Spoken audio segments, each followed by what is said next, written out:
Magandang hapon sa inyong lahat. Ako po, si Tatalino Henyo. Nandito po ako upang maglahad sa inyo ng mga tips para sa mga sumusunod. Hindi lahat ng gwapo ay babae ang hilig. Ang iba dyan, ang hilig ay lalaki rin. Ang masakit pa, ang gusto rin ay gwapo. Eh di wow! Number two. Hindi lahat ng maganda. Ang hilig ay lalaki. Ang hilig rin ay babae. Eh di wow! Wow, wow, wow, wow.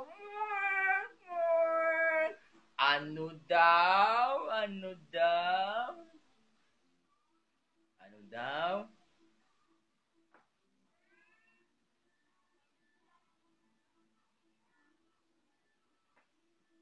Sa panahon ngayon, hindi na uso ang torpe ngayon. Para sa akin, ang mga torpe ngayon, binabaril na sa luneta. Kung may minamahal kayong babae, magtapat na po kayo. Huwag niyo pong idadaan sa Facebook. Kasi, baka ma-unfriend lang po kayo. Ako, naranasan ko na yun at na-experience. Kaya, ayoko na. Kaya kung mahal mo ang isang babae, sabihin mo na agad ng personal. Hindi baling matorpe ka. Kasi normal, ay, mali pala. Sorry guys.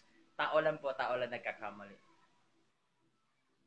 Kung mabasted ka man, okay lang. Ganun talaga ang buhay eh. Sumubok ka ng sumubok. Malay mo, makuha mo rin ang gusto mo. Pero kung may minamahal kang isang tao, kung may may pagkakataon, wag ka pa rin mawala ng pag-asa kasi malay mo maging kayo. Minsan sa pag-ibig, may taong na lang marirealize niya, mahal ka na pala niya at magsisisi sa huli. May mga pag-ibig na ganyan. Hindi ka gusto, pero bandang huli, marirealize niya, mahal ko na pala siya.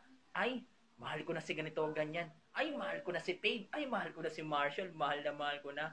Sayang, dapat sinagot ko na lang siya. Di sana, hayay ang buhay. Dapat ganun. Grabe, ang init-init ngayon, oh. Grabe. Grabe. Sana ganun. Paalam po sa inyo at magandang hapon. Uy, agoy, ang init. Asere, ha, say me no, bana, bugi aga, bi. Asere, ha, say me no, la, bugi, aba, bugi, abugi.